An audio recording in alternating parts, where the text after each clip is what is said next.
Good morning everyone, welcome to online study channel. आज के इस लेसन पे हम डिस्कस करने जा रहे हैं स्ट्रक्चर एनालिसिस के, ठीक है, इम्पोर्टेंट टॉपिक एडीज थ्योरम के बारे में। तो statement of the Eddy's theorem states that the bending moment at any section of an arch is equal to the vertical intercept between the linear arch and the center line of the actual arch। ठीक है, Aedes theorem ये कहता है bending moment at any section of an arch, तो arch के किसी section पे जो बेंडिंग मोमेंट है is equal to the vertical intercept between the linear arch and the centre line of the actual arch. ठीक है, तो ये किसके इक्वल होता है बेंडिंग मोमेंट? ये होता है इंटरसेप्ट के equal between the linear arch and the centre line of the actual arch. तो अगर हमें bending moment at any section x x लेना है तो मैंने यहाँ पे बी एम एक्स एक्स लिखा है। This is equal to ordinate O2 O3 into scale factor. ठीक है, तो ऑर्डिनेट O2 O3, ठीक है, और जो भी हमारा स्केल फैक्टर है, ठीक है, उससे हम जो है bending moment eight x x calculate कर सकते हैं। ठीक है, तो यहाँ पे आर्च के बारे में बताया गया है। तो ये क्या है, हमारा आर्च है, तो ये हिंजेज है यहाँ पे। ठीक है, एक हिंज ये है, दूसरा ये है। ठीक है, और जो ये आर्च है ये क्या बता रहा है, थ्योरेटिकल आर्च है, और सॉरी ये जो है हमारा थ्योरेटिकल है, और ठीक है जो नीचे वाला है, ठीक है, ये क्या हमारा एक्चुअल आर्च है। तो ये क्या है, इंटरसेप्ट हो गया इन दोनों के बीच में। ठीक है, तो इसको अगर हम स्केल फैक्टर से मल्टीप्लाई कर देंगे तो हमें सेक्शन एक्स एक्स पे बेंडिंग मोमेंट की वैल्यू मिल जाएगी। ठीक है, तो ये क्या था, एडीज थ्योरम का कॉन्सेप्ट था। ठीक है, इसके बेस्ड काफ़ी क्वेश्चंस भी हैं, वो आगे हम डिस्कस करेंगे। तो अभी के लिए जो है नेक्स्ट टॉपिक है अब influence line diagram for horizontal thrust. ठीक है, तो 3 हिंज आर्चेज में इन्फ्लुएंस लाइन डायग्राम। ठीक है, अभी तक हमने जो आईएलडी पढ़ी है सिंपली सपोर्टेड बीम और ओवरहैंग बीम के लिए। ठीक है, तो ओवरहैंग बीम और सिंपली सपोर्टेड बीम के लिए हमने काफ़ी क्वेश्चंस प्रीवियस लेक्चर्स पे डिस्कस करे हैं, और इस लेक्चर पे हम जो है 3 हिंज आर्च के लिए इन्फ्लुएंस लाइन डायग्राम के बारे में डिस्कस करेंगे।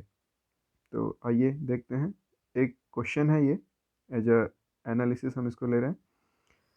तो 3 hinge arch, hinge at A, hinge at B and hinge at C. जो राइज है सेंट्रल वो एच है। ठीक है, जब मूविंग लोड, ठीक है, ए लेफ्ट हैंड से राइट हैंड तक मूव करेगा तो उस टाइम पे, ठीक है, reaction, shear force, bending moment का क्या वेरिएशन आता है, ठीक है, उसका जो ग्राफिकल रिप्रेजेंटेशन है वो आईएलडी को बताएगा। ठीक है, तो ILD for H, horizontal thrust H के लिए आईएलडी। ठीक है, इसके लिए हम क्या करेंगे, जो ये लाइन है, ठीक है, यहाँ से हमने इसको आगे एक्सटेंड ऐसे करा। ठीक है, तो ये क्या हो गया, वी बी, सॉरी ये क्या हो गया यहाँ के लिए आईएलडी। ठीक है, और इसके लिए आईएलडी करना है तो यहाँ पहुँच जाएगा। ठीक है, और जो हमारा सेंट्रल पोर्शन है वो आईएलडी फॉर दिस हिंज होगा।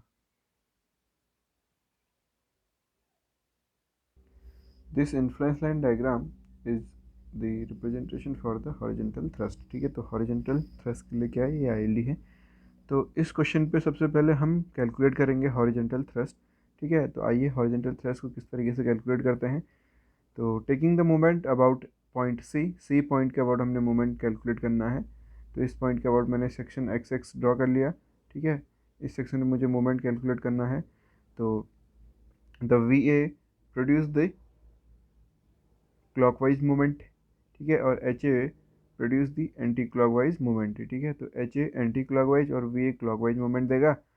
तो आइए देखते हैं। तो वी ए मल्टीप्लाई, ठीक है, H, V A multiply L/2, L/2। ठीक है, ये किसके इक्वल होगा, H A multiply small H.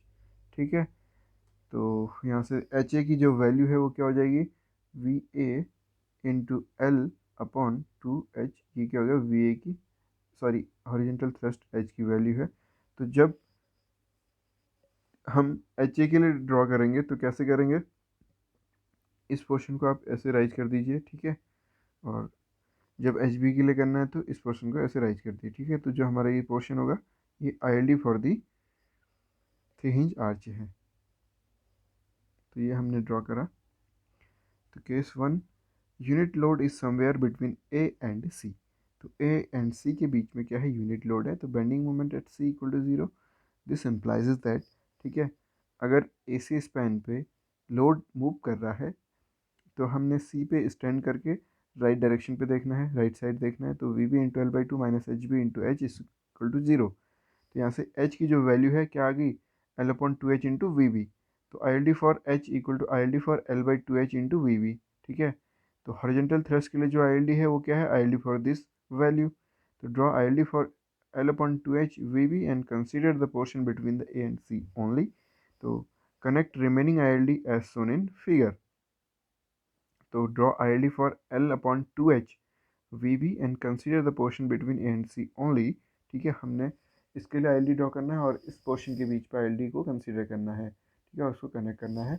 जैसे यहाँ पे अगर हम बात करें तो हमने जो है लोड A टू C के बीच में अगर जब मूव कर रहा है, जब लोड A टू C, ठीक है, इसके बीच में मूव कर रहा है तो हमने सी पे स्टैंड होकर राइट डायरेक्शन पे राइट साइड देखना है और फिर हमने बेंडिंग मोमेंट कैलकुलेट करना है एट सी, ठीक है। तो वहाँ से जो भी हॉरिजॉन्टल थ्रस्ट की वैल्यू आ रही है, ठीक है, उसके लिए हमने इन्फ्लुएंस लाइन डायग्राम ड्रॉ करना है और कंसीडर करना है ए टू सी के बीच में, ठीक है। फर्दर ऐसे ही जब लोड सी टू बी के बीच में एक्ट कर रहा है तो यूनिट लोड जब क्या है सी टू बी के बीच में एक्ट कर रहा है तो उस टाइम पे हमें पोर्शन सी भी कंसीडर करना है। तो इस तरीके से क्या है, I L D for the horizontal thrust.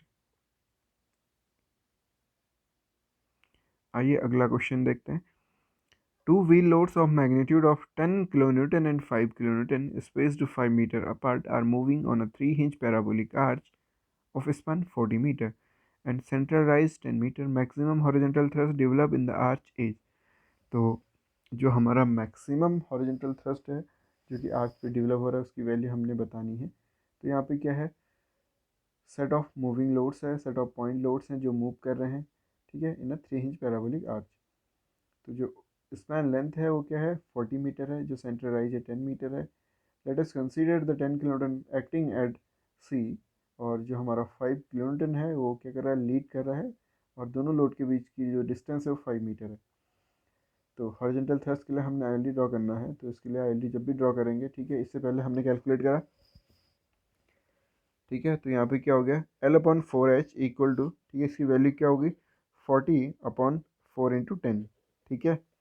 इससे पहले हमने ये जो फार्मूला यहाँ पे डिराइव हुआ है, जैसे यहाँ पे है L upon 2H into V B, ठीक है, हॉरिजॉन्टल थ्रस्ट के लिए सेम वे। तो एल अपॉन 4H हो गया, ठीक है, इसको हम सॉल्व करेंगे। तो एल अपन 4H कैलकुलेट करा, इसकी जो वैल्यू है देखा 40 अपन 4 इंटू 10, ये 1 यूनिट आ गया, ठीक है, जिसकी कोई यूनिट नहीं है। To get maximum horizontal thrust keep the loads as shown in figure, ठीक है। तो लोड को आप इस तरीके से प्लेस करेंगे ताकि मैक्सिमम थ्रस्ट मिलेगा। H equal to 10 into 1 plus 5 into 0.75, ठीक है। तो 10 प्लस ये जो प्रोडक्ट होगा, ठीक है, इसका जो सम करेंगे तो ये वैल्यू मिलेगी 13.75 किलोन्यूटन। आइए डिस्कस करते हैं एक और प्रॉब्लम, ठीक है। In the our problem 4 wheel loads 3 kilonewton, 4 kilonewton, 5 kilonewton and 6 kilonewton, ठीक है। सेम प्रॉब्लम पे अगर हमारा जो सेट ऑफ लोड्स है वो 3 किलोन्यूटन, 4 किलोन्यूटन, 5 किलोन्यूटन, 6 किलोन्यूटन है, space two 5 metre apart are moving on the arch, ठीक है, वो आर्च पे मूव कर रहा है with 3 kilonewton load leading from left to right. जो 3 किलोन्यूटन लोड है वो क्या है, लेफ्ट टू राइट लीड कर रहा है। मैक्सिमम हॉरिजॉन्टल थ्रस्ट इज, ठीक है, तो मैक्सिमम हॉरिजॉन्टल थ्रस्ट को बताना है हमने।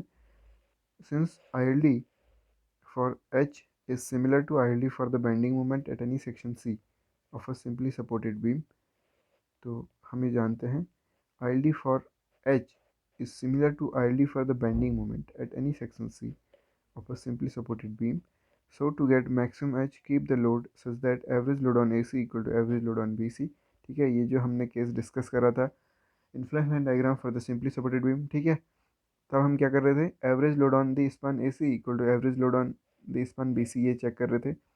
तो एवरेज लोड जो है दोनों स्पान पे चेक कर रहे थे और उस बेसिस पे हम ये डिसाइड कर पाते थे कि कहाँ पे लोड को लगाने पे हमें मैक्सिमम थ्रस्ट मिलेगा या मैक्सिमम रिएक्शन ठीक है, मोमेंट मिलेगा।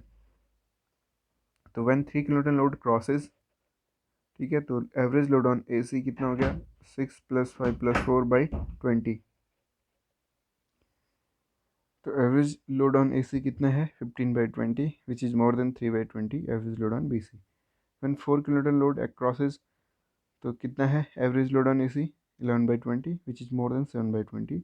और जब 5 किलोन्यूटन क्रॉस कर रहा है AC स्पैन को, तो 6/20, विच इज़ लेस देन 12/20।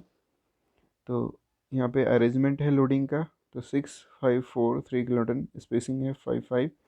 ठीक है, तो जो हमारा बेंडिंग मोमेंट डायग्राम बन रहा है, सॉरी, जो हमारा इन्फ्लुएंस लाइन डायग्राम बन रहा है हॉरिजॉन्टल थ्रस्ट के लिए, वो ये है।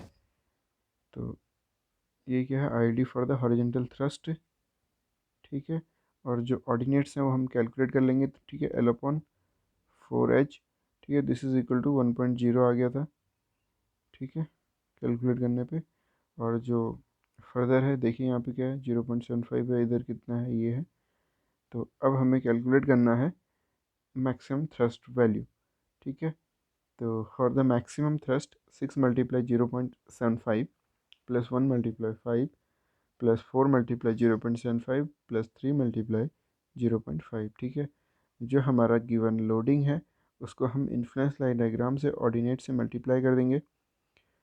जो लोडिंग गिवन है, सेट ऑफ लोड्स गिवन है, this load is multiplied with the ordinate of ILD। ठीक है, it will give the horizontal thrust. ठीक है, तो मैक्सिमम वैल्यू कितनी है, 14 किलोन्यूटन है। तो इससे जो नेक्स्ट क्वेश्चंस होंगे वो हम अगले लेक्चर्स पे डिस्कस करेंगे। So thank you for listening to me. Thank you.